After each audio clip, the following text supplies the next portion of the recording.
Hello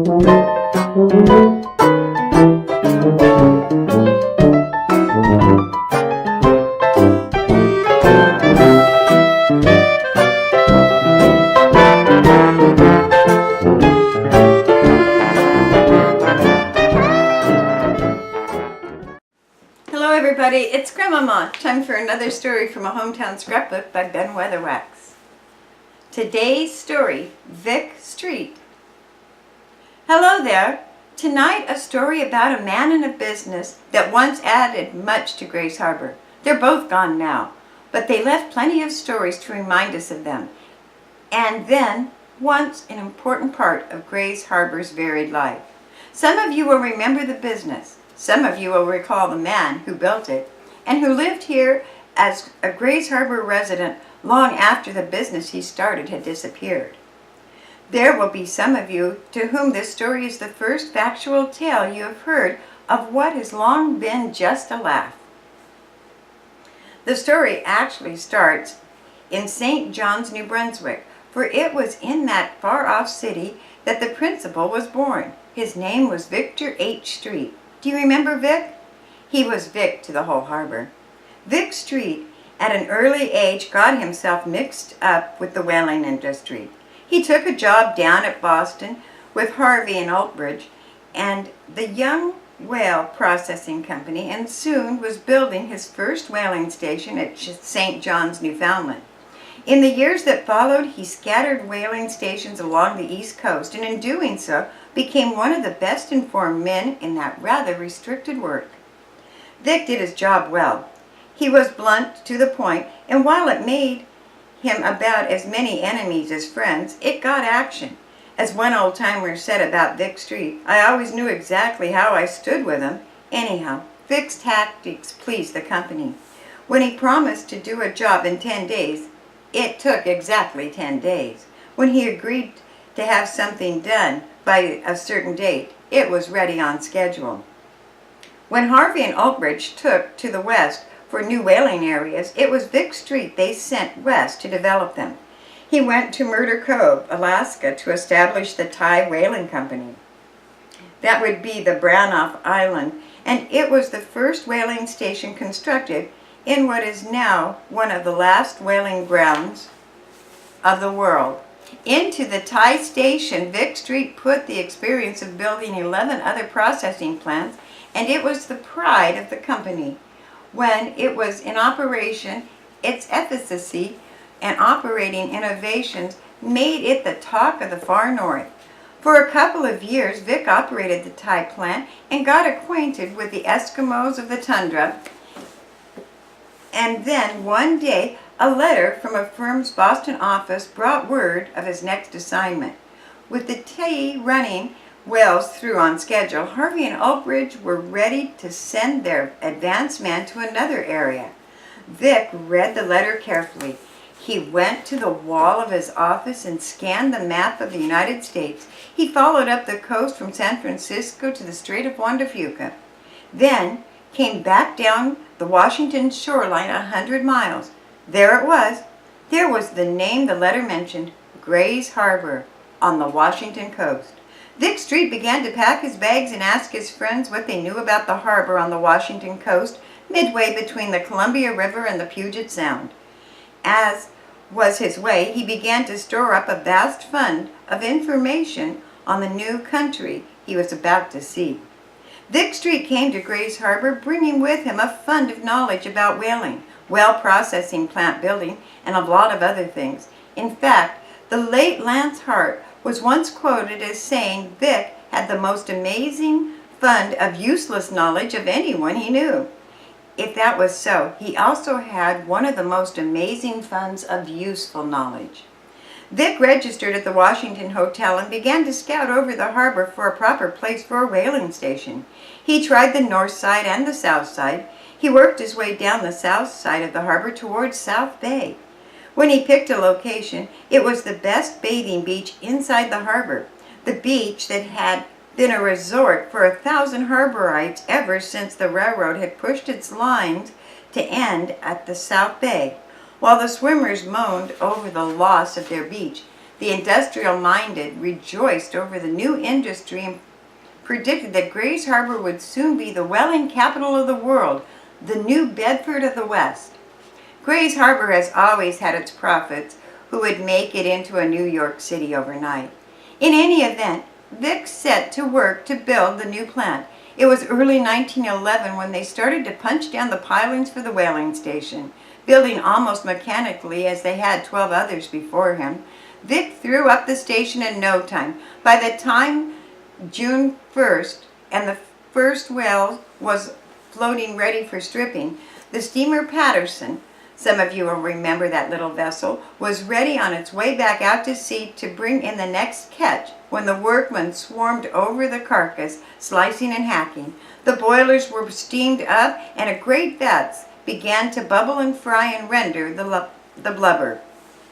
The afternoon breeze that day brought the fragrance he restored for unknown to Grays Harbor. It was eau de whale brisket, mistakenly, and once you caught it in the wind, you never forgot it. In the months that followed, the whole South Bay area took on the strength of that breeze. It didn't keep Grays Harbor folks from satisfying their curiosity either, as to what the whole thing looked like or what it smelled like close up. Every Sunday saw a trainload of holiday goers getting off the train at Bay City to inspect the whaling plant, and many of them made a stop at the station and a side trip on their way to Westport. During the early teens, Grays Harbor was gaining a name as a whaling port. The new whaling station grew and prospered. The industry never reached the portions of New Bedford's better days, but before it had ceased operations in 2 years, the steamer Patterson was joined by the Moran, the Aberdeen, and the Westport. From the California coast to the Aleutian Islands, Grays Harbor Whaling was scanning the Pacific for their big game. The local harpoon gunner were accurate and sure. From 200 to 300 whales were floated into the harbor each year behind the little steamers to be rendered down into the whaling plant at Bay City. The settlement at South Bay began to flourish, and when the long bridge was built to connect it with Westport and a reasonable road built to the beach, it was a favorite drive for early motorists. Vic Street, who started it all by building the station, was a believer in comfort, and after his whaling stations were in operation, he built the next most important unit of the plant, the manager's house. It was a big, twin-gable dwelling, standing right on the edge of the bluff where its owner could scan the harbor bar for the first sign of the whalers returning with their catch. Its glass front looked out to the sea on bright days, and when the storms lashed the coast, it caught the winds and the driving rains head on. It stands there today. In the years before World War I, Vic Street and the whaling station became an important part of Grays Harbor's growing industry. Tourists coming to our out-of-the-way part of the world would invariably search out the whaling station and have their picture taken standing beside, on top of, or near, as that particular well would permit them to stand for a picture. It was a common thing for a group of dignitaries to make the trip down the harbor to inspect the plant and predict big things for the whaling industry. But the whaling industry of the Northwest, which is what the plant represented, was enjoying as big times as it would ever know. With the 4 whalers operating out of the port, bringing in catches up to several hundred whales a year, this part of the world was losing its whale population rapidly.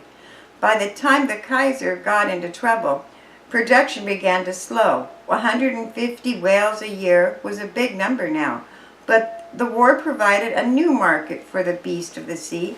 When beef was scarce and pork scarcer, someone suggested that we eat whale meat.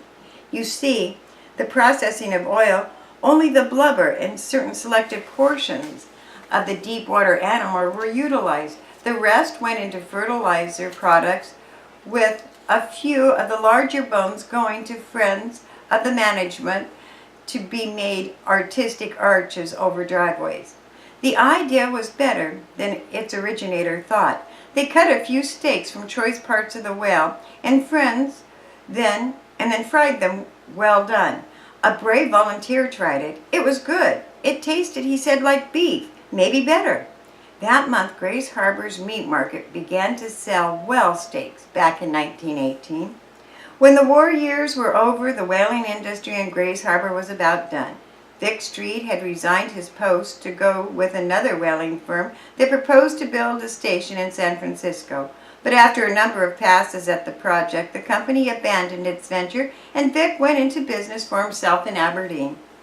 In the very early 20s, the station at Bay City was shut down, and soon afterwards, the plant, the crew, the ships, and the machinery were moved to Kodiak Island off Alaska's where Harvey and Oldbridge built their new plant.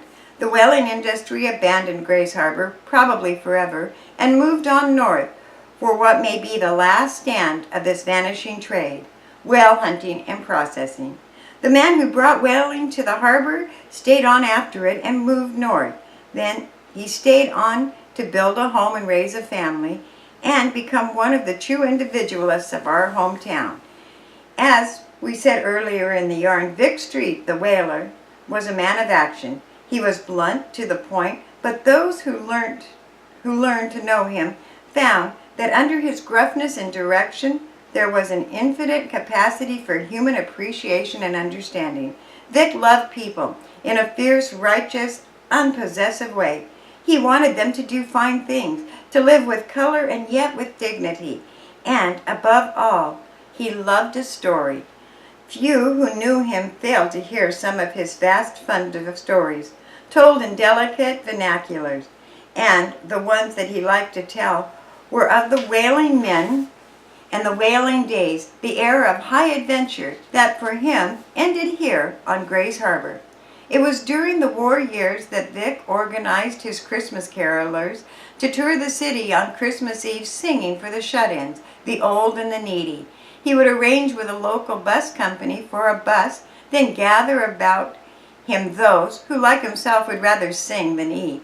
Together they would go out to the hospitals, the sanitarium in Elma, rest homes, and the homes of old friends, and standing in the snow, or more often the rain on Christmas Eve, they would bring the glad, selfless spirit of the season as a ray of cheery light. And probably many of you recall Vic Street more as a singer of songs than as an adventurous young man who followed the romantic business of whaling all over the face of the Western world and built a whaling station on Grace Harbor to win for himself a page in our hometown scrapbook. Thanks for listening.